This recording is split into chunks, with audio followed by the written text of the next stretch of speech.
Hello students, welcome to virtual lecture series of Environment Conservation and Hazard Management. Today we are on revision lecture number 5, which is of unit number 2, Sustainable Development. Let's see our GTO important question solutions for sustainable development. તો સૌથી પહેલો આજનો આપણો question છે write principle of energy conservation. તો તમને ખ્યાલ હશે કે એનર્જી કન્ઝર્વેશન એટલે શું? એનર્જી કન્ઝર્વેશન દેટ મીન્સ ઉર્જાનું સંરક્ષણ, બરાબર. તો એને કઈ રીતે તમે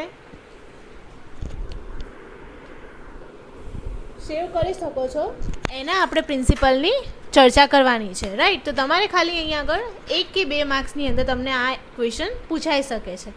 તો પ્રિન્સિપલ એટલે કે સિદ્ધાંત તમારે એનો લખવાનો રહે છે.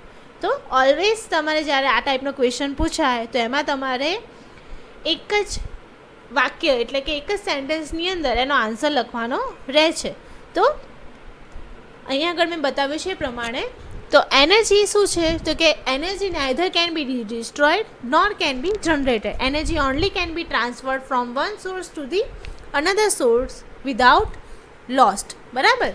તો એનર્જી ક્યારેય નાશ નથી પામતી કે ક્યારેય એને આપણે ઉત્પન્ન નથી કરી શકતા. એને આપણે શું કરીએ છીએ? તો ખાલી એક સોર્સમાંથી બીજા સોર્સમાં એને આપણે ખાલી ટ્રાન્સફર કરી શકીએ છીએ વિધાઉટ એની લોસ્ટ, બરાબર. તો આ ટાઈપનું તમારે સેન્ટેન્સ એમાં લખવાનું રહેશે. એ સિવાય તમારે એક્સ્ટ્રા આમાં કંઈ જ લખવાનું રહેતું નથી, બરાબર. તો આ થયું તમારું statement for the principal of energy conservation, right. તો ક્વેશ્ચન નંબર જ્યારે તમને આ રીતે પૂછાય, 2 માર્ક્સનું ક્વેશ્ચન તમને પૂછાશે અને એને તમારે ગુજરાતીમાં કે ઇંગ્લિશમાં તમારે એક જ વાક્યની અંદર એને લખવાનું રહેશે. ઓલવેઝ તમે જ્યારે આન્સર લખો છો ત્યારે તમારે છેલ્લે એ કેના માટે લખેલું છે ઓલવેઝ સ્ટેટ કરવાનું રહેશે. જેમ કે અહીંયા આગળ મેં કીધું this statement is principal of energy conservation. તો તમે તમારી રીતે એ વાક્યને લખી શકો છો. ઓકે, નેક્સ્ટ આપણે જોઈએ આજનો second question. Explain sustainable development, બરાબર. તો સસ્ટેનેબલ ડેવલપમેન્ટ અહીંયા આગળ તમને 3 માર્ક્સના ક્વેશ્ચનમાં પૂછાઈ શકે છે. તો તમારે બ્રીફલી એને એક્સપ્લેન કરવાનું રહે છે, બરાબર. તો સસ્ટેનેબલ ડેવલપમેન્ટ દેટ મીન્સ તો તમારે પહેલાં એની ડેફિનેશન લખવાની આવશે. ઓકે, તો ફર્સ્ટ સેન્ટેન્સ તમારું આવશે એનું ડિફાઇન કે તમે સસ્ટેનેબલ ડેવલપમેન્ટ વર્ડ થ્રુ શું સમજી શકો છો, બરાબર. તો અહીંયા આગળ સસ્ટેનેબલ ડેવલપમેન્ટ એટલે શું છે? તો કે તમે ફ્યુચર માટે, બરાબર, એક એવું રિસોર્સિસ કે એવા ઉર્જાનો તમે યુઝ કરો છો કે જેના થ્રુ આપણું જે કાર્ય છે, બરાબર, લાંબા સમય માટે રહે છે, ઓછા ખર્ચાળ છે અને એન્વાયરમેન્ટને શું છે ઓછું હાર્મફુલ થતું હોય એવી ટાઈપનું છે, બરાબર, જેને આપણે કહીએ છીએ સસ્ટેનેબલ ડેવલપમેન્ટ, બરાબર. તો તમારે પ્રોપરલી એની ડેફિનેશન એની અંદર લખવાની રહે છે. એવું જરૂરી નથી કે તમે વર્ડ ટુ વર્ડ, મેં કીધું એમ પહેલાં કે વર્ડ ટુ વર્ડ તમારે એને લખવાનું રહેતું નથી. અહીંયા તમારે સસ્ટેનેબલ ડેવલપમેન્ટ તમારી લેંગ્વેજમાં તમે શું સમજ્યા છો એ જ તમારે એક્સપ્લેન કરવાનું રહે છે. ઓકે, એવી જ રીતે તમારું આ વસ્તુ છે જે તમારે મુદ્દા વાઇઝ લખવાની રહેશે. એટલે કે તમે નોટ્સ આપીને લખશો તો વધારે ઇફેક્ટિવલી રાખશે. એટલે કે પહેલું લાઇન જે આવે છે, પહેલું સેન્ટેન્સ, એમાં તમે તમારી ડેફિનેશન લખી. સેકન્ડમાં તમે બ્રીફ ઇન્ટ્રો આપશો, બરાબર. બ્રીફ ઇન્ટ્રો દેટ મીન્સ કે સસ્ટેનેબલ ડેવલપમેન્ટ તમે કઈ રીતે કરાવી શકો છો, બરાબર, અને શું આપણે એડોપ્ટ કરશું તો સસ્ટેનેબલ ડેવલપમેન્ટ થશે. તો તમે એને એ પછી એને તમે એક એક્ઝામ્પલ થ્રુ પણ સમજાવી શકો છો. ઓકે, તો સસ્ટેનેબલ ડેવલપમેન્ટ જે છે એ શું છે? તો ફ્યુચર નીડ્સને ફૂલફિલ કરવા માટે અત્યારના જે પણ નુકસાન કરતા રિસોર્સિસ છે, બરાબર, કે વધારે non conventional type of resources આપણે જે યુઝ કરવાના છે, બરાબર.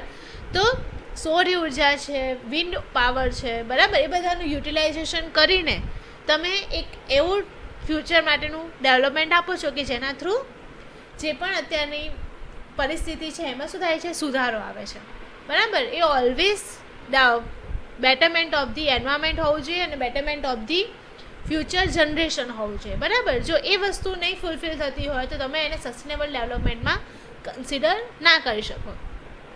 આ થઈ વસ્તુ બ્રીફ ઇન્ટ્રોની. હવે તમે એક્ઝામ્પલ આપો છો, બરાબર. એક્ઝામ્પલ થ્રુ તમે સમજાવો છો કે તમે સોલર ઉર્જાની મદદથી શું કરી શકો છો? તો સોલર પાવર પ્લાન્ટ્સ એસ્ટાબ્લિશ કરી શકો છો, એના થ્રુ ઇલેક્ટ્રિસિટી જનરેટ કરી શકો છો, બરાબર. જે નોન કન્વેન્શનલ જે રિસોર્સિસ છે એને આપણે ઓછા યુટિલાઇઝ કરી શકીએ, બરાબર. અને જે નોન કન્વેન્શનલ આપણે સોલર ઉર્જા છે એને આપણે સારી રીતે એને ઇન્કરપ્ટ કરીને સારું એવું રિઝલ્ટ આપણે મેળવી શકીએ. ઓકે, તો તમારે આ રીતે સસ્ટેનેબલ ડેવલપમેન્ટનો ક્વેશ્ચન લખવાનો રહેશે.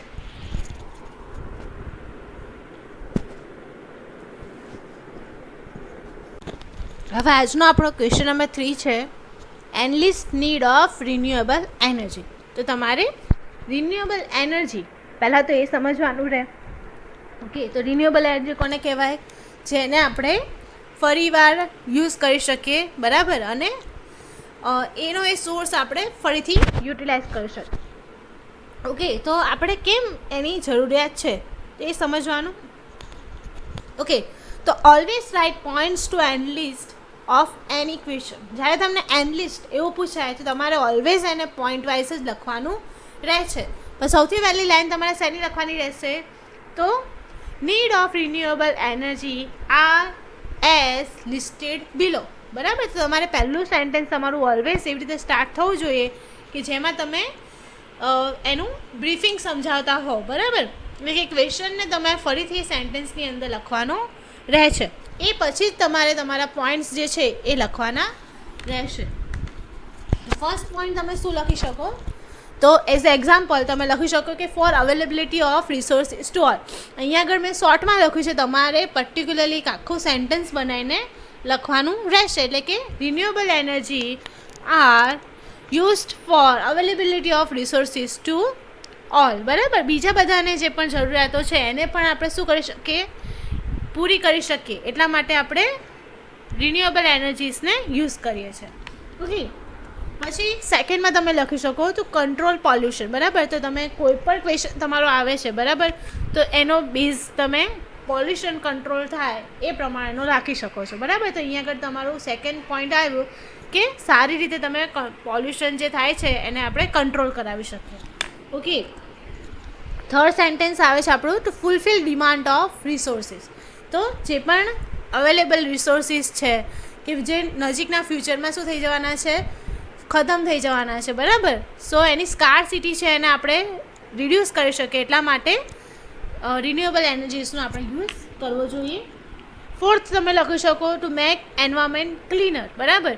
એક તો પોલ્યુશન કંટ્રોલ થશે તો બીજો સેન્ટેન્સ તમારું એ આવી શકે કે તમે એન્વાયરમેન્ટને ક્લીન એન્ડ ગ્રીન કરવા માટે પ્રયત્ન કરી શકો, રાઈટ.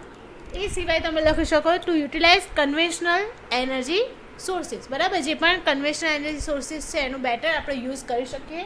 સોલર પાવર છે, વિન્ડ પાવર છે, બરાબર, બાયોમાસ છે, એનું સારું એવું યુઝ કરી શકીએ. એટલા માટે and to restrict non conventional energy sources which are harmful to the environment, બરાબર. તો તમે આવી રીતે તમારા 7 થી 8 પોઈન્ટ્સ લખી શકો છો. જો 3 માર્ક્સમાં આવે તો તમે 6 પોઈન્ટ્સ લખો છો તો એ ઇનફ છે. પણ જો તમને 4 માર્ક્સની થિયરી પૂછાય છે રિન્યુએબલ એનર્જી રિલેટેડ તો તમારે એટલીસ્ટ 8 પોઈન્ટ્સ તો તમારે એમાં લખવાના રહેશે. અને એ માટે બી તમારે એવું કંઈ જરૂરી નથી કે તમારે સ્ટ્રિક ટુ ધ બુક રહેવાનું રહેશે, બરાબર. તો તમારે એ સિવાયનું પણ તમે તમારી રીતના પોઈન્ટ્સ એમાં લખી શકો છો, પણ રિલેવન્ટ ટુ ધ ક્વેશ્ચન હોવા જોઈએ, બરાબર. જો એ રિલેવન્ટ ટુ ક્વેશ્ચન નહીં હોય તો તમને કોઈ માર્ક્સ એમાં કન્સિડર થશે નહીં. પણ બને ત્યાં સુધી તમારા આન્સર્સ રિલેવન્ટ ટુ ક્વેશ્ચન્સ હોવા જોઈએ. ઓકે, તો આજના આપણે લેક્ચરમાં 3 ક્વેશ્ચન્સ કન્સિડર કર્યા. સૌથી પહેલાં તો પ્રિન્સિપલ ઓફ સસ્ટેનેબલ ડેવલપમેન્ટ, બરાબર. એ પ્રિન્સિપલ શું કહેવા માંગે છે. પછી આપણે જોયું તો વોટ ઇઝ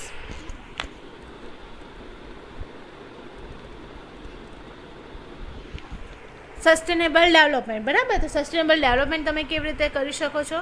એન્ડ આપણો થર્ડ ક્વેશ્ચન હતો which is endless need of renewable energy. તો તમે આ પ્રમાણેના 3 ક્વેશ્ચન જ્યારે પૂછાય તો તમે એને ઇઝીલી એક્સપ્લેન કરી શકો છો.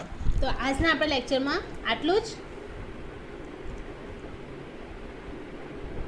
બીજા આવા રિલેટિવ ક્વેશ્ચન્સ આપણે નેક્સ્ટ લેક્ચરમાં જોઈશું રિલેટેડ ટુ સસ્ટેનેબલ ડેવલપમેન્ટ. ત્યાં સુધી આઈ એમ કૃષ્ણા પંચાલ સાઇનિંગ ઓફ. તમને જો પણ હજુ પણ કોઈ ક્વેશ્ચન ક્વેરી હોય તો તમને ગૂગલ ક્લાસરૂમ થ્રુ, તમે વોટ્સઅપ થ્રુ મારો કોન્ટેક્ટ કરી શકો છો.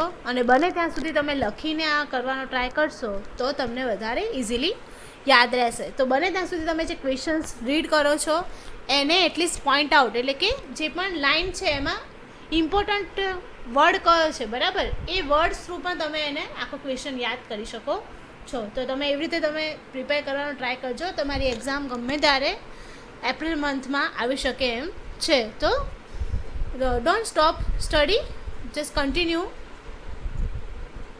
એન્ડ જય સ્વામિનારાયણ.